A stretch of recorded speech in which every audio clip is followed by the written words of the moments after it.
Are you calorie aware? A lot of people know how to count calories. Not a lot of people know how to be calorie aware. Calorie awareness means remaining in total control of your nutritional intake without counting a single calorie. Now, how do we do that? It's by being calorie aware, which is very different to counting calories. It's about understanding the amount of energy or calories in foods, which helps us make better choices. It's about being aware so that we don't need to crunch the numbers. So if we have an awareness of calories, it means you can eyeball your plate or you can make decisions on the fly and know that you're still eating nutrient-dense, calorie-sparse food, which is highly nutritious, gives you fullness and satiety, and then is naturally going to be low in calories. So let's have a look at some calories, shall we? We've got a pile of veggies on the left, and we've got a burger on the right, and they both equal 300 calories. Now that's a dinner-sized plate, so that pile of veggies there, most people couldn't get through a pile of food that big in one sitting. But if that's only 300 calories, that would make you feel very, very full.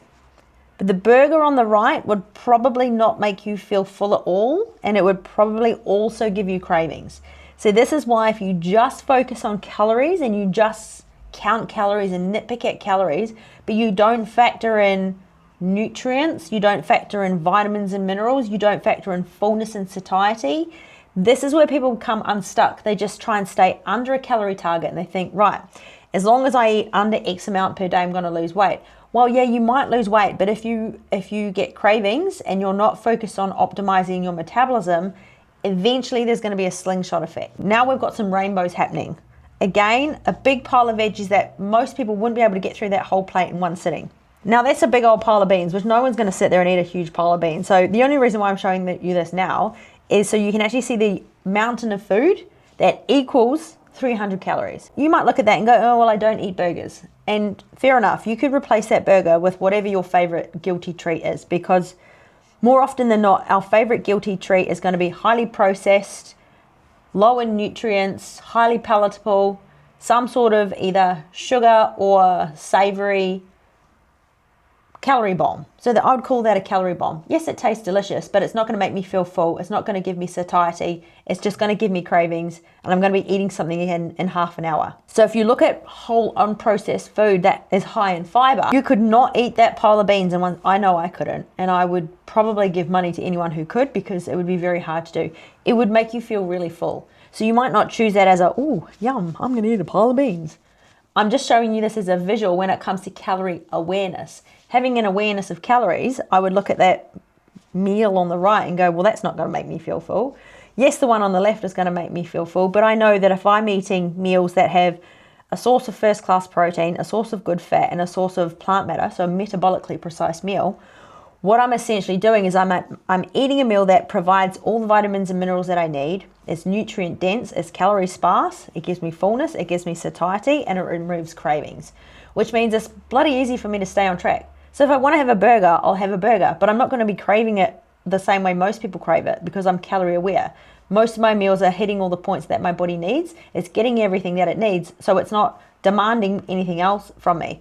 Whereas if you're just eating to be under a certain target and you're not taking into account vitamins and minerals, you're not taking into account fullness and satiety, you're not taking into account nutrient dense meals, what happens then is you end up eating hardly any food, hardly any calories, which means there's no fullness, no satiety. Now you've got cravings, and eventually you're going to overindulge. You go, now we've got one with chicken. So we've got a first-class protein in there, huge pile of plant matter, there's some chickpeas for a little bit of crunch. Again, 300 calories. When you start choosing metabolically precise meals, you don't actually need to count your calories because they're going to be low anyway.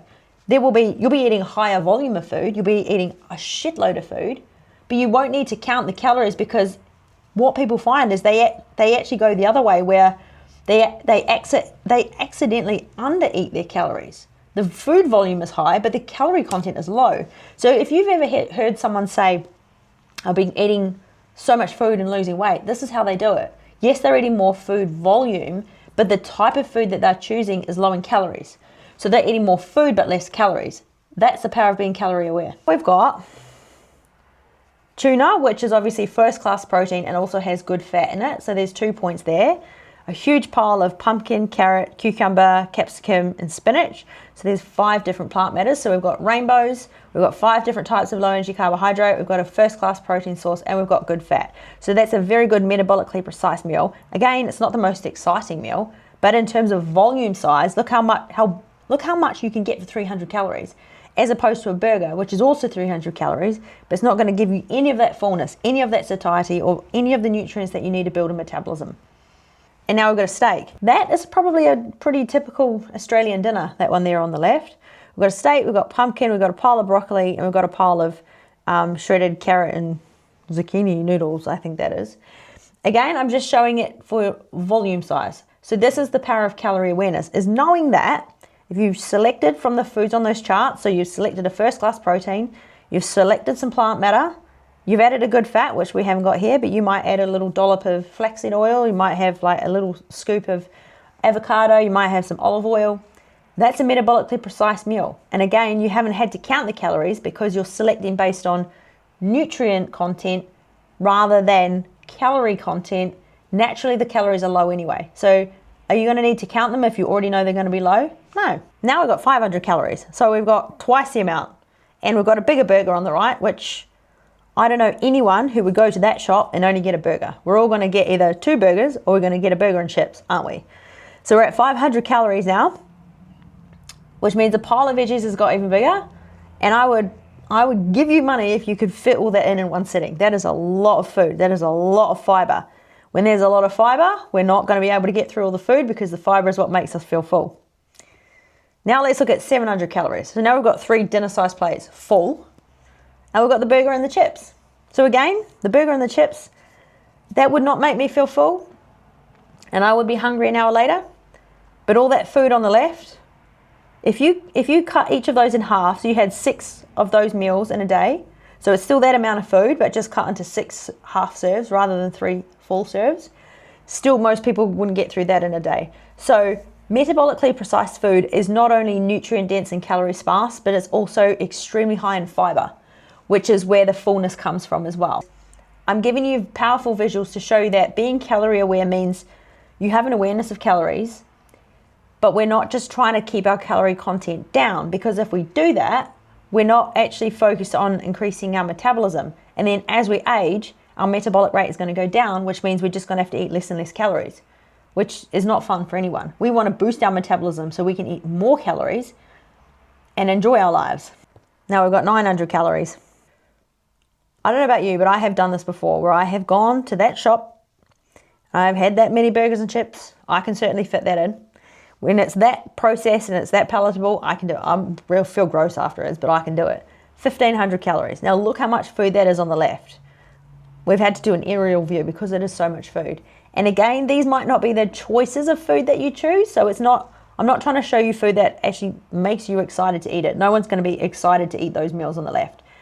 It's just to give you a raw snapshot of the volume of food that you can eat when you're choosing metabolically precise meals. So now when you go into those recipes, you will see we've chosen first-class proteins, there's plant matters, there's good fats, but the meals are supposed to be palatable, they're supposed to look desirable, they're supposed to be crunchy, they have texture, they're easy to make. So those meals are designed to make you feel excited to eat the right food. These slides here are specifically just to show you the volume that you can eat and still be extremely low in calories. So take home messages from today: eat from the left side as much as you can. I'm not saying you can't eat from the right side. And when I say from the right side, I'm not just saying burgers, I'm saying anything processed. So for you, it might be ice cream, it might be cheese and crackers, it might be, I don't know, chocolate mousse, it might be pizza, I don't know, whatever your guilty pleasure is, it's the highly processed, super palatable food that's moreish, that you keep eating more and more and more and more and more. Whatever that is, fill yourself up on food from the left. So know that you can have the stuff on the right. But if your feeding frequency is always from the left, your cravings are going to go away. And then when you do eat off the plan, you're actually less likely to overindulge because you have no cravings. You don't feel restricted. Your body's received all the nutrients that it needs. So you might eat like 1 or 2 pieces of pizza and then you're like, oh, that's enough, I'm happy now. Rather than feeling like you're restricted all the time because you've always only cared about keeping your calories low. So then when you do eat off the plan, you actually binge because your body is so deprived of all the nutrients that it needs. So when you're eating metabolically precise meals, it's very, very difficult to overeat because the food is so dense in nutrients and sparse in calories and makes you feel really full. So it's very, very hard to derail yourself from your goals when you're focused on eating metabolically precise meals. You don't have to count calories because when people count calories, they do it to stay under a target. But if you know that you could literally eat as much of this food as you want and you're still going to be under your calorie target regardless of what it is, then do you really need to count it?